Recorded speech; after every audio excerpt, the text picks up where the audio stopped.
कहानी की शुरुआत में हमें एक स्पेसशिप को अंतरिक्ष में घूमते हुए दिखाया जाता है, जो अर्थ के पास आकर दो हिस्सों में डिवाइड हो जाता है, जिसका एक हिस्सा हमारी धरती की तरफ और दूसरा हिस्सा अंतरिक्ष में कहीं गायब हो जाता है। और अब हमें एक आर्मी कैंप को दिखाया जाता है। यहाँ पर कुछ लोग हेलीकॉप्टर से इस आर्मी कैंप पर आते हैं और हमें पता चलता है जनरल फिलिप्स ने डच और उसकी टीम को एक खुफिया मिशन पर भेजने के लिए बुलाया होता है। जनरल फिलिप्स डच को बताते हैं, हमारे एक कैबिनेट मिनिस्टर हेलीकॉप्टर से मीटिंग के लिए जा रहे थे, लेकिन वो अचानक कहीं गायब हो गए हैं और हमें उनकी लास्ट लोकेशन बॉर्डर पार इस घने जंगल में मिली थी। लेकिन डच जनरल से कहता है, तो आप इसके लिए आर्मी को बुलाओ। और तभी यह आदमी पीछे से कहता है, क्योंकि कोई बेवकूफ तुम्हें इन कामों में ज्यादा बेहतर मानता है। दरअसल इस आदमी का नाम डिलन है। डिलन एक CIA ऑफिसर है। डच और डिलन एक दूसरे को बहुत अच्छे से जानते हैं। डिलन डच से कहता है, इस मिशन में मैं तुम्हारे साथ जाऊंगा, बस वहां जाना है और अपने आदमियों को छुड़ाकर वापस लाना है। डच और उसकी टीम डिलन के साथ अपने मिशन के लिए निकल जाते हैं और डिलन डच को बताता है, मिशन पूरे होने के बाद हमें पैदल सरहद पार करके आना होगा। सरहद के पार ही हमें दोबारा हेलीकॉप्टर मिलेंगे। और अब यह सभी हेलीकॉप्टर से नीचे उतरकर अपने मिशन पर लग जाते हैं और यह सभी कैबिनेट मिनिस्टर और उनके हेलीकॉप्टर को ढूंढने लगते हैं और इनको उनका हेलीकॉप्टर एक बड़े पेड़ पर लटका हुआ मिलता है और दोनों पायलट को किसी ने मार दिया होता है। और यह सैनिक डच को बताता है, यहाँ पर गुरिल्ला सोल्जर के निशान मिले हैं और कुछ अमेरिकी सैनिकों के भी। दरअसल गुरिल्ला सैनिक इन जंगलों में छुप कर रहते हैं और घात लगाकर हमला करते हैं। इस सैनिक को पेड़ों के पास कुछ लटका हुआ दिखाई देता है। सैनिक आगे बढ़कर देखता है तो इसे कुछ लोगों को लटकाया हुआ दिखाई देता है, पर उनकी बॉडी से किसी ने चमड़ी को उतार दिया होता है। डच को एक लॉकेट मिलता है। डच लॉकेट को देखकर पहचान जाता है कि यह लॉकेट एक अमेरिकी सैनिक जिम हॉपर का है, जिसे डच अच्छी तरह जानता था। डच डिलन से पूछता है, अमेरिकी सैनिक यहाँ पर कैसे आए? लेकिन डिलन मना करता है, मुझे नहीं पता उनको यहाँ पर किसने भेजा। और यह समझ जाते हैं यह काम गुरिल्ला सैनिकों का है और अब यह सभी अपने साथियों की मौत का बदला लेने के लिए उनके कैंप की तरफ बढ़ने लगते हैं। लेकिन कोई तो है जो इन सभी को पेड़ों पर से इनकी हर एक मूवमेंट को देख रहा है। डच अपने साथियों को उनके कैंप को चारों तरफ से घेरने के लिए कहता है। डच देखता है वह बंदियों को मार रहे हैं। अब यह सभी डिसाइड करते हैं अब इन्हें और इनके कैंप को पूरी तरह उजाड़ देंगे। यह सभी मिलकर एक एक करके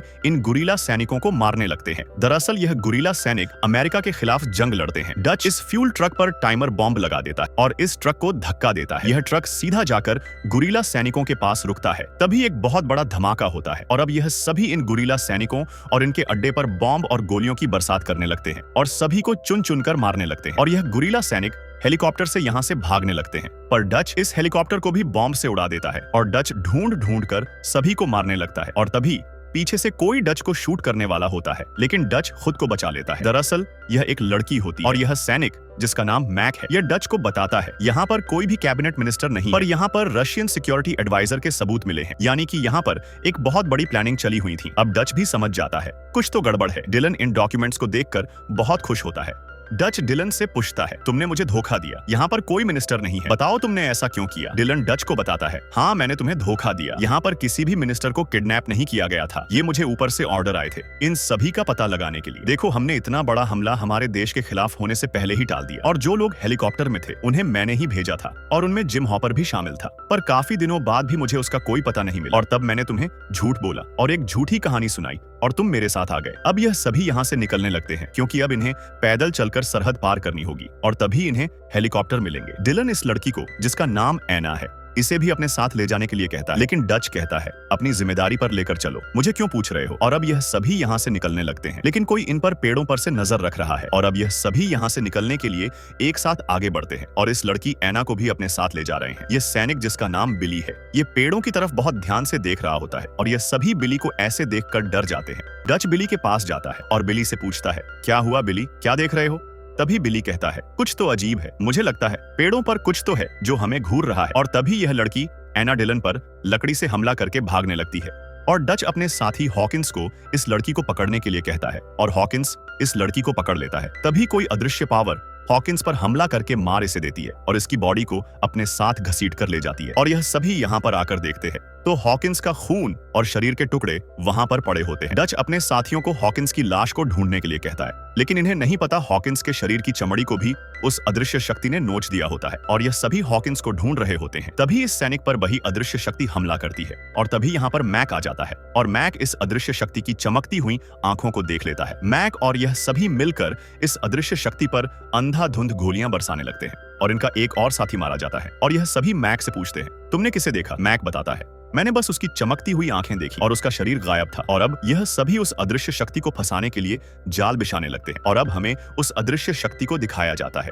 जो उस गोलियों से जख्मी हो चुका होता है। दरअसल यह एक प्रेडेटर है जो अल्ट्रावायलेट विजन में देख सकते हैं और हमारी बॉडी हीट को महसूस करते हैं और इसके पास लेजर वेपन है। इन सभी को नहीं पता इनका सामना इंसान से नहीं बल्कि एक एलियन प्रेडेटर से। डच एना से पूछता है, मुझे सच सच बताओ तुमने क्या देखा था? एना बताती है, वो जो भी था मुझे भी दिखाई नहीं दिया। वो गिरगिट की तरह रंग बदलता है, वो पेड़ों से आता है और पेड़ों में ही कहीं गायब हो जाता है। अब डच समझ जाता है ऐसे यह अपने इलाके में नहीं पहुंच पाएंगे और डच उस प्रीडेटर को मारने का डिसाइड करता है और यह सभी मिलकर जाल बिछाने लगते हैं। यह जाल बिछाकर उस अदृश्य शक्ति यानी कि प्रीडेटर के आने का इंतजार करने लगते हैं, लेकिन वह प्रीडेटर इनके सामने नहीं आ रहा होता है। इसलिए डच खुद को मोहरा बनाकर उस प्रीडेटर के सामने आ जाता है, लेकिन अब भी किसी को कुछ भी दिखाई नहीं दे रहा होता है। डच यहाँ से जाने लगता है, लेकिन तभी यह प्रीडेटर इनके बनाए हुए जाल में फंस जाता है और वह प्रीडेटर जाल के अंदर भी अपने लेजर वेपन से इन पर हमला कर रहा होता है और यह प्रीडेटर पेड़ के टहनी को काट देता है और यह टहनी सीधा जाकर इस सैनिक से टकराती है और यह सैनिक बुरी तरह घायल हो जाता है। यह प्रीडेटर यहाँ से भागने लगता है, लेकिन डिल्लन इस प्रीडेटर को देख लेता है।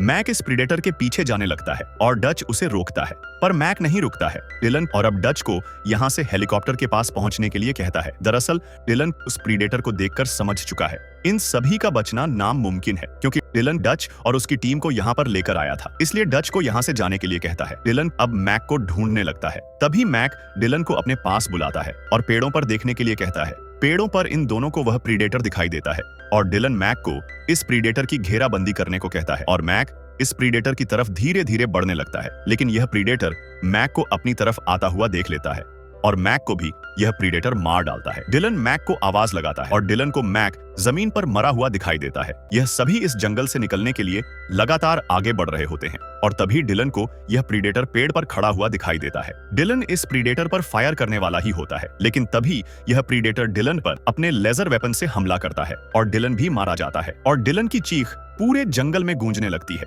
और बिली डिलन की आवाज सुनकर यहीं पर रुक जाता है और एक हीरो की तरह अपनी गन को पानी में फेंक देता है और एक छुरे को अपने हाथों में पकड़कर खड़ा हो जाता है और बिली की चीख भी इन सभी को सुनाई देती है। बिली की चीख सुनकर यह तीनों एक जगह पर थम जाते हैं और यह प्रीडेटर इस घायल सैनिक पर भी हमला करता और मौके पर वो भी मारा जाता है। अब यह प्रीडेटर डच पर हमला करता है। डच भी घायल हो जाता है। डच एना को यहाँ से भागने के लिए कहता है और डच फिर से इस जंगल में भागने लगता है और यह प्रीडेटर डच के पीछे ही होता है। डच इस झरने में कूद जाता है और डच पानी से बाहर निकलकर किनारे पर आ जाता है। अब डच को लगता है कि वो बच गया, लेकिन यह प्रीडेटर डच के पीछे ही होता है। डच के शरीर पर मिट्टी लग जाती है और डच पहली बार इस प्रीडेटर का असली रूप देखता है। डच के शरीर पर मिट्टी लगने की वजह से यह प्रीडेटर डच को नहीं देख पाता है।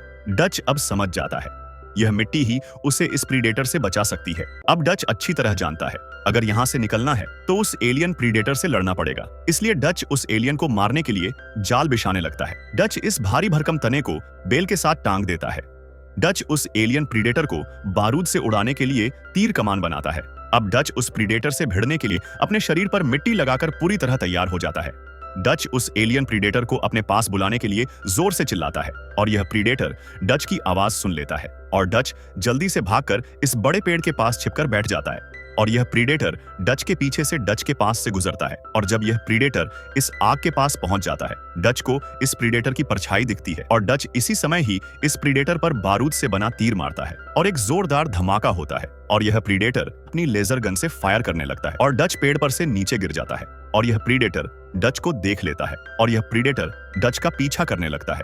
डच इस गिरे हुए पेड़ पर से गुजर रहा होता है और यह प्रीडेटर डच के एकदम सामने आ जाता है और डच इस गिरे हुए पेड़ के तने के नीचे छिप जाता है और यह प्रीडेटर यहाँ से आगे बढ़ जाता है। डच इस प्रीडेटर को ढूंढने लगता है। ये प्रीडेटर दिखाई नहीं दे रहा होता है, इसलिए डच एक पत्थर को फेंकता है और यह प्रीडेटर इस पत्थर पर लेजर से हमला करता है और डच उसकी पोजीशन को देख लेता है और डच भाले से इस प्रीडेटर पर हमला करता है और यह प्रीडेटर घायल हो जाता है। डच इस प्रीडेटर के गिरे हुए खून का पीछा करके उस प्रीडेटर को ढूंढ रहा होता है, लेकिन यह प्रीडेटर डच के पीछे ही होता है। डच बचने के लिए एक बॉम्ब से धमाका करता है और डच इस प्रीडेटर से बचकर भाग जाता है और पानी में कूद जाता है। अब डच के शरीर से मिट्टी उतर चुकी है, इसलिए यह प्रीडेटर डच को अब देख सकता है। यह प्रीडेटर डच को अब अपना मखौटा उतारकर अपना चेहरा दिखाता है। डच इस प्रीडेटर को देखकर बिल्कुल हैरान हो जाता है और यह प्रीडेटर डच को मारने लगता है।